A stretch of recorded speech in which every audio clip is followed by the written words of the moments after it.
Gagan, and you're listening to the Voice of Insurance podcast, produced in association with Advantage Go. Release your underwriters to underwrite with Advantage Go's underwriting platform.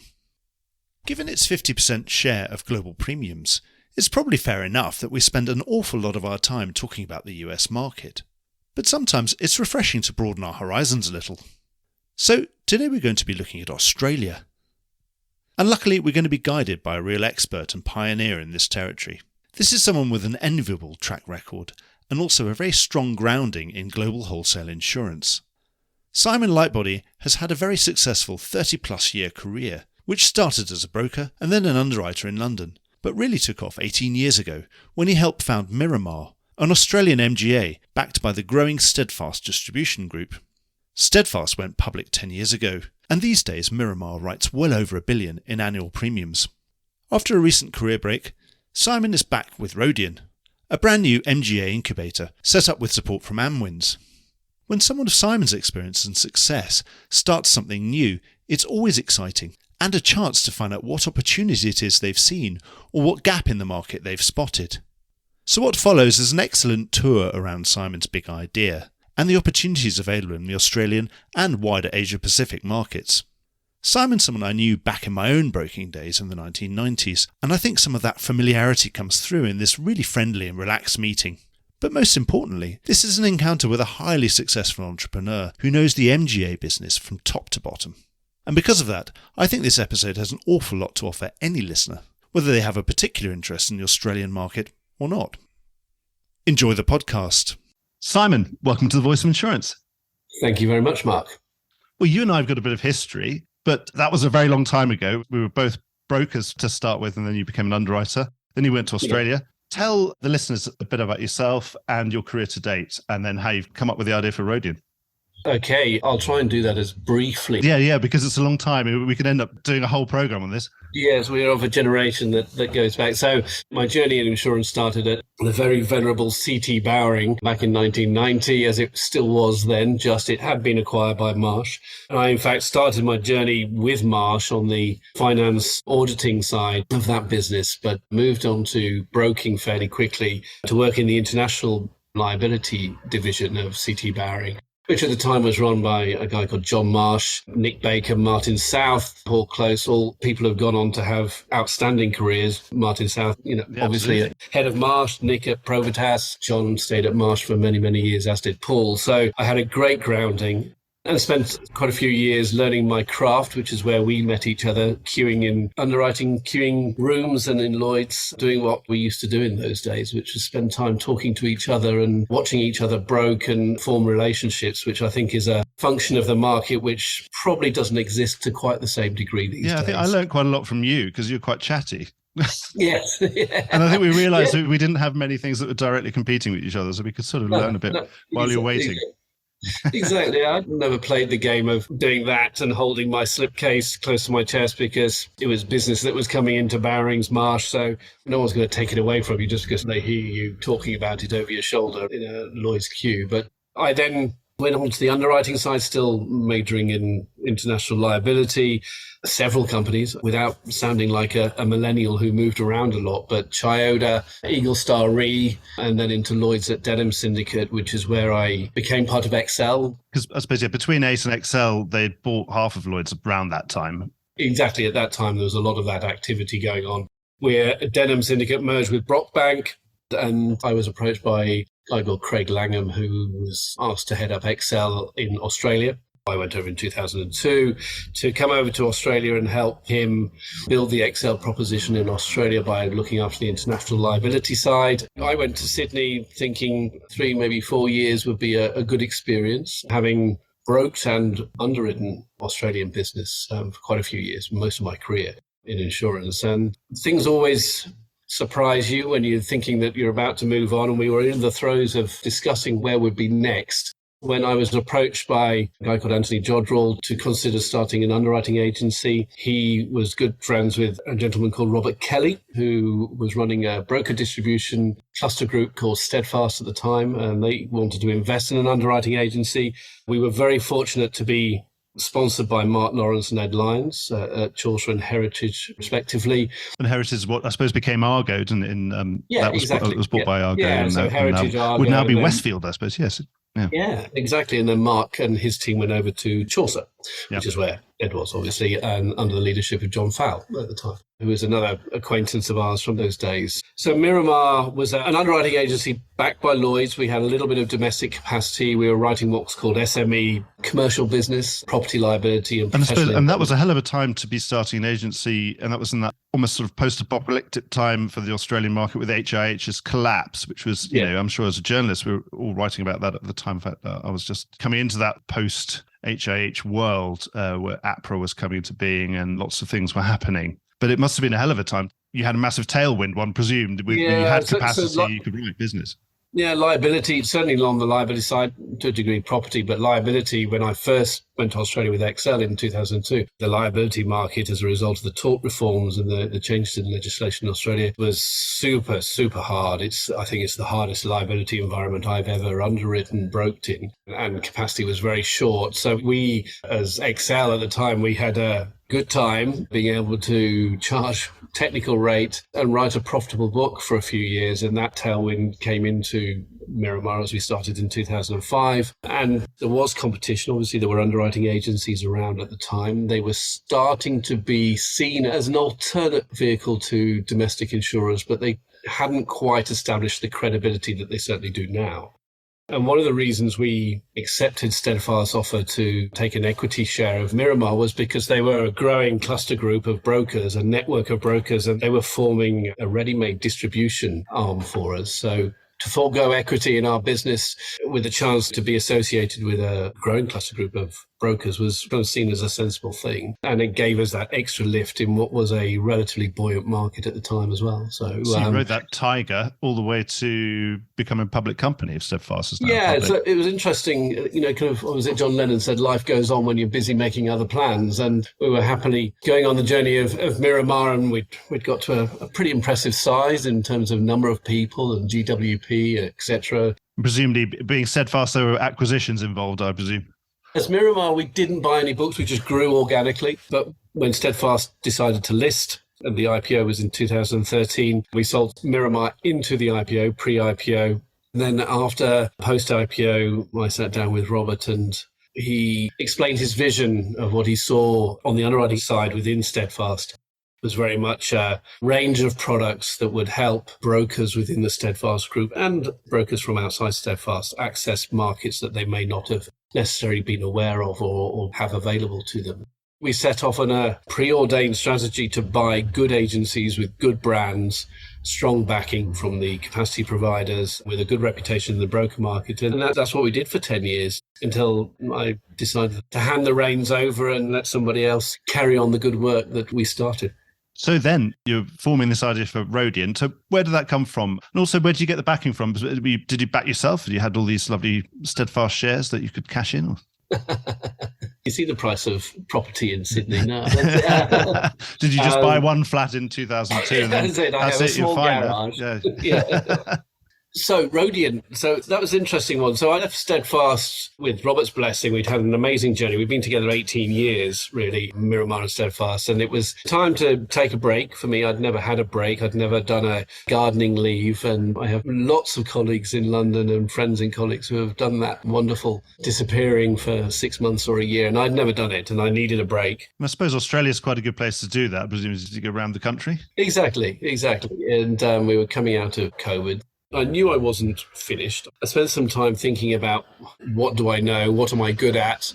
What am I known for? Where can I generate some sort of credibility? And it's within the world of underwriting agencies. And they have, by the good performance of a lot of strong agencies, particularly in Australia, they've become integral into the network of commercial product distribution in Australia. And I thought, well, agencies are going to grow. They're going to be strong, but all the good ones, the ones that have been around for quite a long time, the Miramars, the various other ones that we acquired and others acquired, they're all owned by corporate entities. And if you think about the world as it was 20 years ago when I started Miramar, and there's lots of strong individuals who know their products, who know how to underwrite and distribute product. They're in underwriting agencies or insurance companies, and they're thinking, I really want to start my own agency. I know how to do this. I know how to underwrite, but how do I do that? Everything's owned by all the big corporates, and the barriers to entry have risen, whether it's the cost of tech, the regulation and compliance. Certainly compliance, absolutely. Yeah, absolutely. Those frameworks are, rightly so, much stronger than they ever were 20 years ago, when it was relatively straightforward to get an AFS license, to get a Lloyd's cover holder license, to get a little bit of tech off the shelf, rent a wee office, and off you go. These days, that doesn't happen. It costs a lot of money and it takes a long time. And if you're a youngish entrepreneur sitting in your corporate office job, you're going to have to back yourself for quite a long time before you can earn any money, if you can find the capacity, if you can find the backing and do all that sort of stuff. At Steadfast, we'd built a group structure post-IPO that was designed to support the underwriting agencies that we bought. A lot of them had structure, but the leaders, the entrepreneurs that have built these agencies were finding it increasingly difficult to look at the market and face and be innovative and get out to their brokers, because they were dealing with compliance, finance, HR, marketing, tech development. And at Steadfast, we felt that it was more accretive to build a structure that would enable them to let us take care of a lot of that while they do what they're very good at, which is building their business. With Rhodian, we're not reinventing the wheel per se, but we are seeing that the market has come to a point where there isn't that structure for startups, effectively. Sorry to interrupt in mid-flow, but this is just a reminder that you could be advertising right here, right now, and getting your message directly into the ear of key decision makers in the insurance industry. And you'll be doing it while they're absolutely in listening mode. The Voice of Insurance has just run through 300,000 downloads. If each of those had a 60-second ad in them, that would make 83 hours of talking to the industry for a fraction of the cost of alternative media. The podcast is the medium of the future, and so is audio advertising. Contact me on mark@thevoiceofinsurance.com, and I'll do everything I can to get you started. So it's almost, you're trying to imagine an entity that would have helped your younger self, someone a bit like you. You can identify those people and then you can pitch to them and say, right, here's something I can take away all these problems for you, obviously. In terms of, And in effect, that's a little bit what Steadfast did for us back in 2005. Having that association wasn't quite the same. We didn't quite have the same, but we did have the ability to call on some of the services within Steadfast, certainly have the support of distribution and the ability to perhaps talk to capacity that we wouldn't have done otherwise as a couple of guys sitting in an office in Manly. So, the kernel of the idea is if you build that structure, it allows them to be able to step forward and say, I can see Rhodian is going to be the engine behind my agency. The tagline powered by Rhodian is very much... an incubator. Yeah, an incubator. Yeah. I was going to ask you this later, but you've mentioned it already. So it's right to say that Australia's got the similar dynamic in that change in distribution that we've seen, where the MGA has become far more prominent and wholesale commercial insurance channels eating more into what would previously would have been retail channels. It's been part of that same wave. So we'd be right to say that has been a global wave then, like what we've seen in the US, and it's still happening. That's happening in Australia as well. And obviously, presumably with this, you're going to be picking up on that wave. Yeah, exactly. I think what we've seen over 20, 25 years in Australia, probably a little bit longer in the US in terms of the preeminence of MGAs, but what we've seen is MGAs become better at distributing product to brokers in the commercial market, better at service. And it's coincided with insurance companies looking at their cost base, looking at the people they have within their organizations that they use to distribute product, and their costs of staffing and their costs of putting capital into their own products. And I think it's fair to say that the rise of MGAs in terms of their service capabilities and their expertise has coincided with insurance companies going, you know what, it's actually cheaper for us just to be capacity providers. Yep. We give the capacity to the agencies. They carry the cost of the staff, the distribution of the product, the technology. They carry all those. Yeah, sure, they get a commission for that, of course, but it's a model. If the insurance companies are smart and structured properly, can work for them, and does.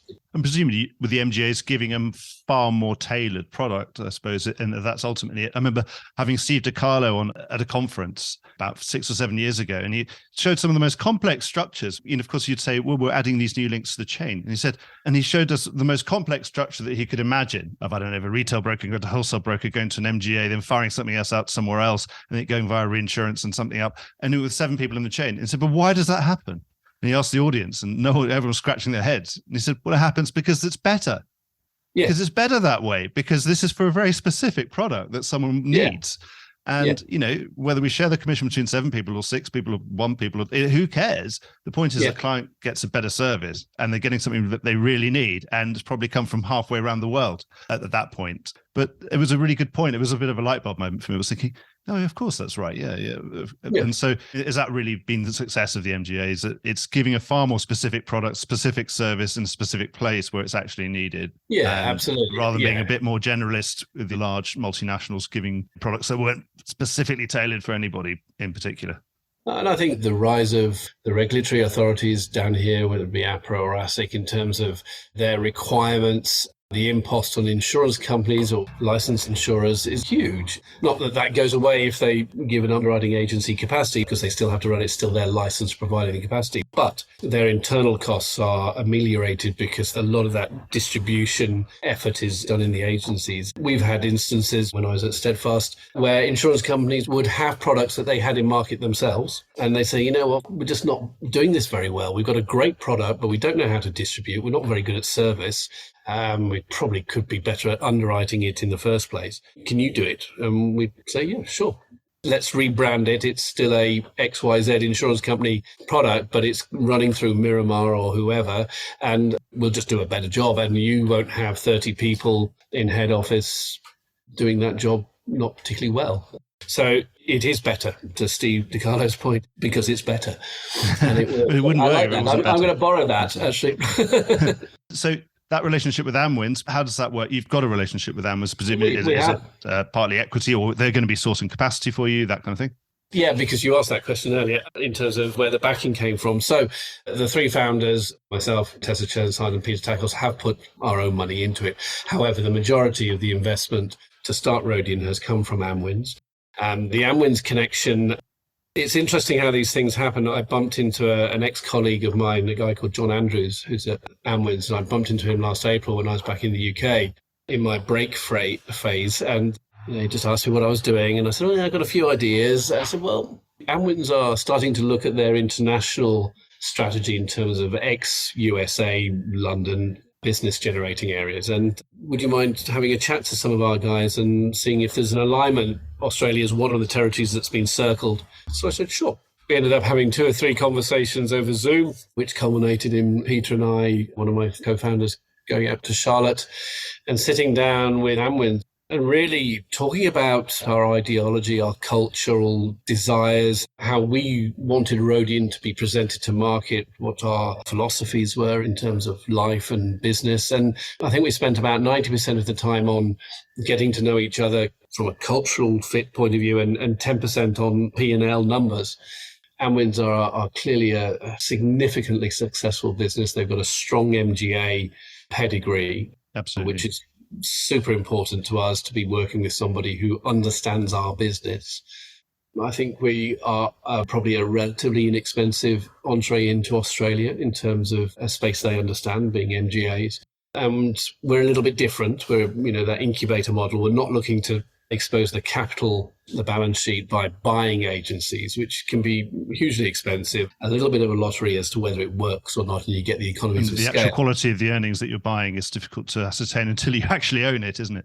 Yeah, it can be. It can be. You can get lucky, but I would argue Austbrokers and Steadfast and maybe Penn Underwriting have led that charge over the last 10 years. Presumably there's not that much left to buy now anyway. Well, there's a lot of strong, smaller independents, and maybe they will need a pathway at some point to, kind of step out and realise the asset they've built, and undoubtedly there'll be an element of that. But you're right. I think the greatest challenge and the greatest upside is to start an agency, incubate it and grow it.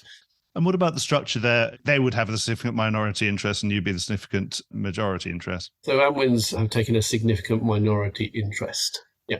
And that's what you would do in your incubees, or how do you say? Yes, Well, somebody who's being incubated. Yeah, the startups. So actually, we'll take a slightly different position. We will take a majority interest in the startups. And that will be no less than 51% being the majority. It could be more than that. It just depends on the particular product and the individual that's coming to us. But we will take a majority share. Right. Yeah.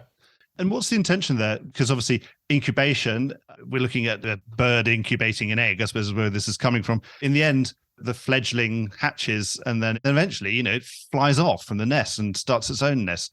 Is that your intention, or is you want them to stay? I presume you want to stay, you want to get a massive nest. I think we wanted them to stay. The analogy of the kids that never leave home. They get everything they need from home and they're able to keep growing.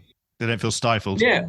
Yeah, so if Rhodian does what it says well, the agencies will grow. The entrepreneurs that started with us, the venture collectively tagline that we have within Rhodian is very important. We grow together and we provide the services that help them grow. It is their brand, and this is an important aspect that we decided very early. There's two metrics that I saw at Steadfast that helped really grow agencies. And we bought some agencies that were relatively small and grew them to be relatively big because we sold equity into the senior management. So they felt that they had skin in the game, and we kept the brand. So when we buy a brand, we're not interested in homogenizing it and calling it Steadfast, because you lose all the value that you bought that was created by the business in the first place. So we became a house of brands. The brokers understand it because it's an established brand. It does what it says on the can invariably. So we're very much in saying to the startup entrepreneurs, we will create a brand. It is your brand. It is your P&L. You are equity partners on this journey. And we'd like at this stage for it to stay that way. I think it's probably fair to say, Mark, do they go off and do something themselves? Who knows? That's a 10-year window question, which I just don't have an answer for, but it's not the intention. And there'll usually be an obvious answer to those things. Sometimes some things do have to go. They just go, don't they? And there's not much you can do about it. And you never know. You get the benefit of owning a majority in them anyway. So that's not a bad ending, is it? Yeah, no, we build something and then someone knocks on the door and offers you a price. Everybody looks at each other and says, well, yep, okay, let's take it. But that's not the intention. No, I think if we do our job properly, then I don't think people would want to leave. So you are, again, going to be a house of brands. And I suppose we won't really know the Rhodian brand. That's going to be the corporate holding company level. Brokers aren't going to be transacting with Rhodian, one presumes. No. So the brands that will be seen in the market by the brokers and by the capacity providers, whether it be London or domestically, will be the individual brands that we create within those product streams. But I think, you're right. Rhodian won't be transacting, but it will be very much a structure that the capacity providers are aware of. So when we go into the London market, it will be with agency XYZ, and the fact that it's got Rhodian behind it, we hope, and we fully intend to be a very persuasive element in getting support from capacity. And you can get that leverage, particularly for when something's untried or a bit small. The fact that it's now part of this certain amount of heft that you can bring when you're building that might help with the capacity provision at the beginning. Yeah, and it will be the excellence of the people that we have in Rhodian and the systems, whether it be the tech, whether it be the compliance system, whether it be the actuarial people that we bring in, the finance structure and how well we report and send bordereaux electronically in these companies. So that all of that is actually more important almost. Certainly if you go into Lloyd's these days, if you don't have that structure underneath, the compliance, the finance, the actuarial, the data capabilities, then you won't get capacity. It doesn't matter how good an underwriter you are and how well you're pricing stuff and how well you think you're positioned in the market. If you can't comfort the syndicates that they are aligning themselves with a strong cultural entity like on compliance, data, actuarial, then you need to be good and prove that you're good at the same time these days. Absolutely. We learned at Steadfast as the market changed and Lloyd's went through its transformation under Hancock when he was around with Lloyd's and developed by John Neal, that the whole integrity of Lloyd's has improved significantly over the last 5 or 6 years, but it has been a hard journey for cover holders to go onto because it's just a very different set of criteria that you're being judged against, and a better one, to be fair. But You can't just wander into Lloyd's and grab See your capacity. friends and just get your mates to help you out anymore. They can't help you anymore. No, sadly, those days are over now. It's you have to stand up and show that you have credibility, which is good because that's the way it should be. Absolutely right. And one last thing on the way you're structured. So certainly from reading your website, it looks like you're looking to fill the whole kaleidoscope, the whole spectrum of underwriting. Obviously, different classes, different specialities, specialisms. Yeah. One presumes that you're not seeking to have things overlap. You sort of say, well, once I've got my property MGA away, that's me done in property, great. I'm going to read about that. And then I've got my liability one, I've got my professional indemnity one, I've got my whatever, cyber one. Is that the sort of philosophy that you're looking for? You don't want to be replicating things? No, again, lessons learned from past experience. If you want to present a brand in market and present the clear direction of that brand to the brokers, and we're only dealing with licensed brokers, we're not into the retail direct-to-consumer space, then it behoves us to make it clear there's a one path to market. So if we have a cyber agency and then another opportunity comes to start another cyber agency, then no, I wouldn't do that, because you back what you've got, you present that to market, and you don't get people asking, well, who do I support? Which one do we go to? It causes confusion. Capacity providers probably wouldn't like it, because one would say, well, I support that agency, but you started another one, so how does that work against me? So the rationale that we've always deployed is keep it clear and minimize any overlap. You're sitting there, I know it was 90% you were talking about culture up in Charlotte, and then 10% was numbers. But on numbers, what's a good 5-year plan GWP target? And are you bound to say it depends, because it depends on who walks through the door and who you're able to convince to come and join you, of course. But, when you have a rough idea, what would be a good number?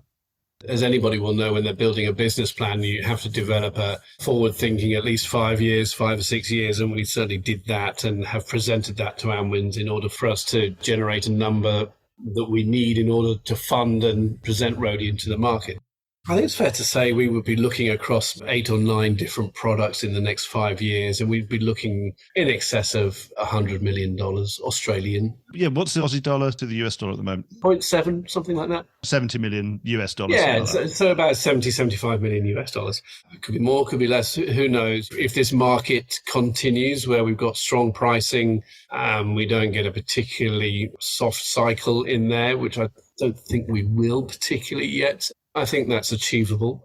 And if you think about underwriting agencies take about 3 years to hit their straps in terms of, the cash flow and various break-even metrics within a P&L, then I think within 5 years, those first ones will be reaching a strong maturity, and the newer ones will still be on their journey. So those sort of numbers feel not uncomfortable to achieve. And how is the Aussie market? Good. Yeah. Is it kind of correlating with everything else we're seeing in the global commercial insurance space? A bit hard? Yeah, a bit hard, absolutely. And in some areas, as a result of some of the weather patterns we have down here in Australia. The only thing you haven't had is a plague of frogs, or you probably have had a plague of frogs that doesn't make the front page news. But certainly when you look at Australia from the outside, of course, it's such an enormous amount of land that's bound to get hit by some kind of catastrophe every other day. And it certainly appears to be so. But presumably they don't always translate into insurance catastrophes because there's not always anything there. No, but the bushfires a few years ago and then the floods of the last 18 months or so, unfortunately, for those affected, have hit areas of population and commercial and residential. So going back to pricing, it is a bit hard in some areas. It's very hard. And depending on how far up you go into the weather patterns up in the north of Australia.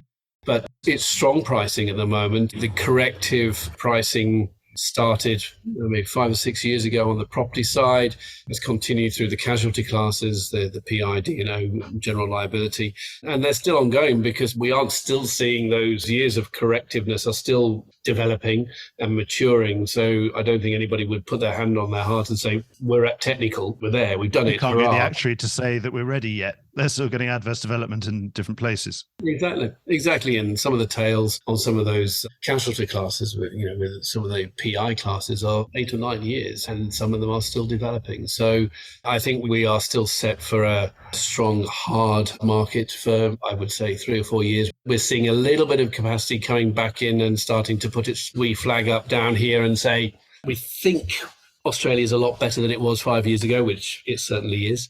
But we don't see a flood. We're not seeing a charge of capacity coming over the hill, which is good. We don't particularly want it to be that case because we want books to be profitable. It's no good to anybody if we write a lot of GWP and it's not profitable because, particularly for underwriting agencies, if you don't have capacity, you don't have an agency. So we know the focus, particularly in Lloyd's and the big domestics, is all about alignment. If we as an agency are making profit through our P&L, then the capacity providers have to make profit through theirs as well. So presumably some of the biggest unmet demand is going to be in classic property. Australia as a territory has specialised in some of the secondary perils which have really come to the fore to reinsurers. So I presume anything that has been anywhere near a wildfire must be extremely hard and very difficult to source new capacity, and you're going to have to be smart in sourcing that capacity, because you're going to have to come with some new angle or at least some data or some breaking points you're going to have, aren't you, Simon? Yeah, you're going to have metrics around risk management.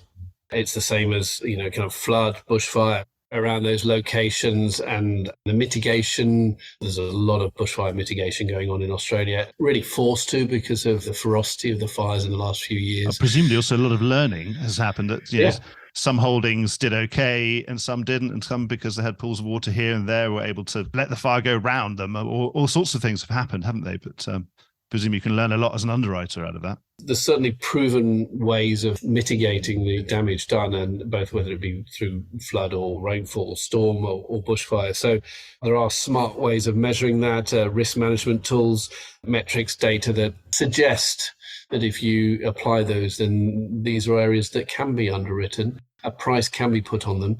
The dynamic is always whether the consumer will pay that price or not. I suppose one of the advantages you've got with a blank piece of paper and obviously an empty server, presuming now it's somewhere on a cloud somewhere, you don't have any legacy systems, so presumably you can just go straight for all the best quality data ingestion systems and things. Presumably now you can really go for that. Am I guessing that you're going to want that to be one of your USPs, I presume? Absolutely.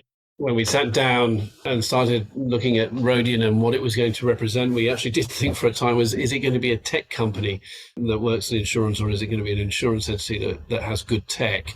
And because of the vagaries of everything needing to be very good, whether it be tech, finance, HR, brand, marketing, compliance, but we're an insurance entity that has very good tech. And we also have a CTO who has an insurance background in his early years and then went off and built a business, sold it, and came back in to work with us. And it's very much about building system integrity and being able to patch in through APIs into all these ancillary services that make you a compelling prospect for a capacity provider. So yeah, tech is everything these days, Mark. Whether it's how you collect and present the data to insurers, or how you then collect and present the data back to brokers so that they understand what their book looks like, and then how you look at the data yourselves in terms of how you price things. So that's what you mentioned, certainly in your literature. You talk about transparent data sharing philosophy was 4 words that came out there. You want to be really transparent with your own paper backers and also with your brokers. And presumably that would go all the way back to the original client, and presumably you want that original client to give you more data than they would have done otherwise. Absolutely. The insurers have an enormous amount of data, but they're very silo-driven in their mentality in terms of sharing data and sharing it with others. They give wonderful graphs and say, look, this is what it looks like, but they don't actually share real data. They package it and present it as a slide and a pie chart. Presumably a very cherry-picked one. Exactly. It's a presented one, but there is definitely space for somebody to be saying, this is real data, this is our data. You can have access into our separate unit, which is our data, which is live, which shows you real time what risks we're writing with you. And then there are ways of patching the clients into claim systems so that the clients, the end consumer, can see where his claim is, because at the end of the day, that's all they'll ever care about is if they have a claim, where is it in the food chain? So there's a lot of ambition around that. And then we have this wonderful Horizon 2 vision of how we present ourselves to the wider community, insurance community, about what we do with data, how we become truly a cooperative in terms of sharing community data, whether it be around weather events or various other aspects of risk and risk management. We know other industries do it. We're working with some very smart people who work with scientists, weather scientists, and these communities share data so that they have a central site where people can put papers in, take data out, share it. And insurance doesn't do that. It's all there, but nobody's able to pull it together and do that. So we have a Horizon 2 ambition to go on that journey, but that'll be for another podcast. And what about automation? Presumably anything you can automate, you will automate, very small homogenous types of risks. One presumes you want to just get them out the door as quick as possible at the right rate. Yeah, low touch. If you've got high volume, low premium insurance policies, then you don't necessarily want to be touching it from an underwriting point of view. You don't need a field of underwriters who are all busy away underwriting BizPack business, which is $1,000 premium. You can automate that, and automating it gives you a wider data set. You can look and play around with it to your heart's content. So yeah, there will be a lot of emphasis on any product we take to market being as automated as possible. Obviously, the bigger end of the market, that's where underwriting is key still.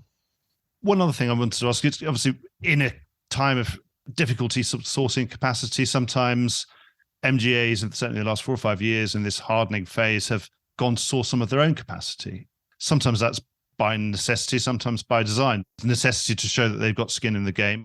There are many different structures. We've got syndicates in boxes. We've got captive reinsurers in Bermuda and other places. Would you want to do that, or would you do it if you had to?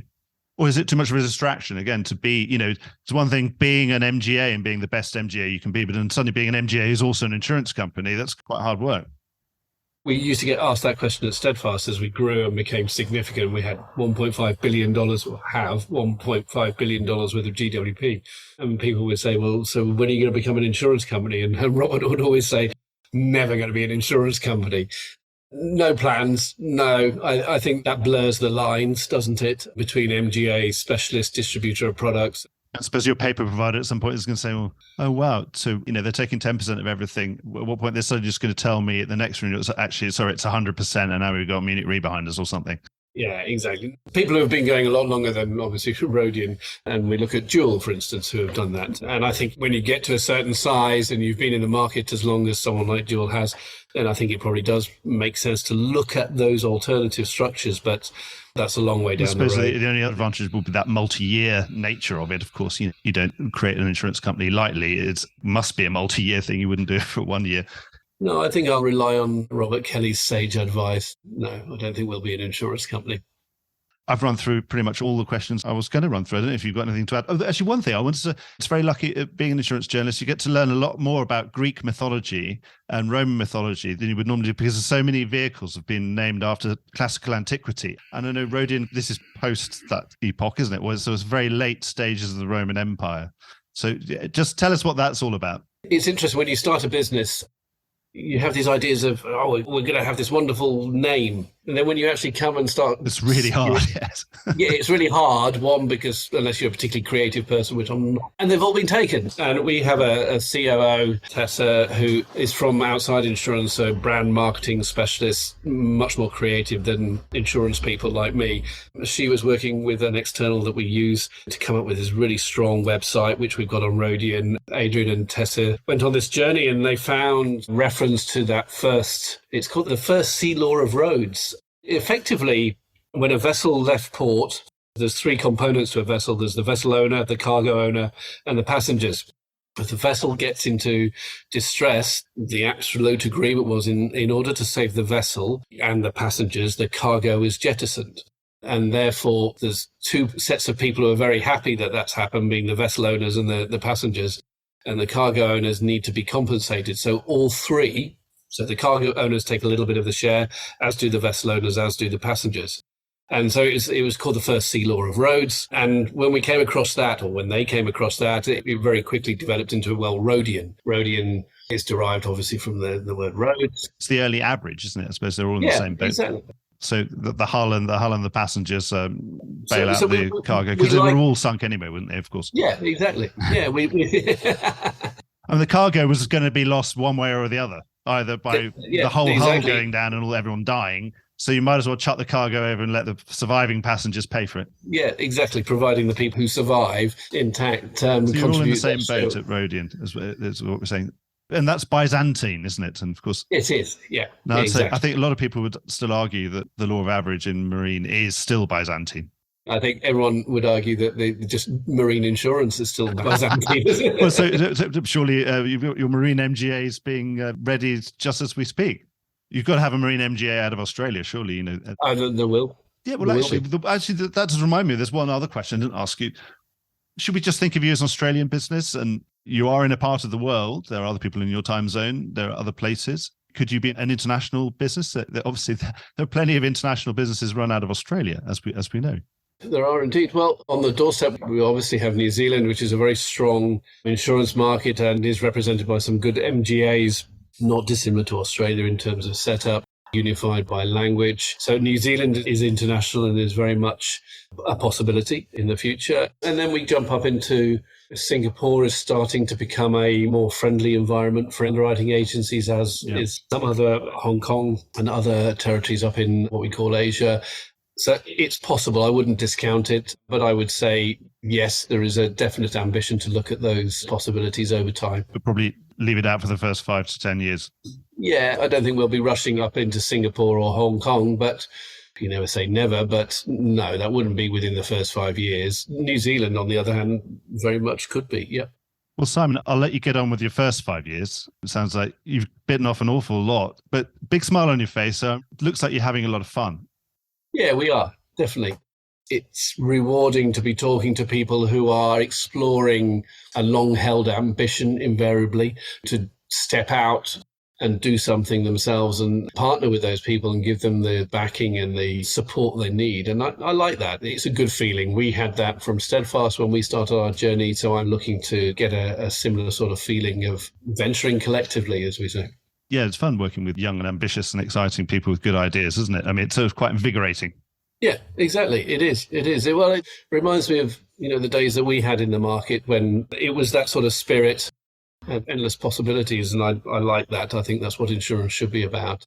And insurance generally is about that, isn't it? It's about exploring the new and what can we bring to market? What are the possibilities out there? And it's an industry that doesn't give itself enough credit for what it can bring to people, I think.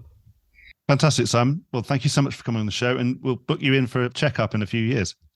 Thank you very much, Mark. It's lovely to see you again and to catch up, and well done on your venture. It's a great service to the insurance industry. That's very kind of you. You've got to keep yourself busy, keep yourself young, and try and do different things. Exactly. Well, I hope you enjoyed today's episode. If you did, don't forget to subscribe or leave a like or a review or recommendation on whatever podcast platform you used to access this program. These really help get the word out. Before we go, just a quick reminder that advertising slots are available here and in other places in the Voice of Insurance podcasts. Podcasting is the fastest growing medium and attracts a high quality audience of key decision makers. It's also an intimate medium where you, the listener, are right in the room with me and the interview subjects. Needless to say, that means it's a great way of getting your message out directly to an audience because you know you've got their full attention. It's also very cost effective. So get in touch with Mark at thevoiceofinsurance.com to find out how you could be speaking directly to the industry. The Voice of Insurance is produced in association with Advantage Go. Release your underwriters to underwrite with Advantage Go's underwriting platform. Voice of Insurance is produced by me, Mark Gagan. Music was written by Anna Gagan and produced by Carlos Gagan.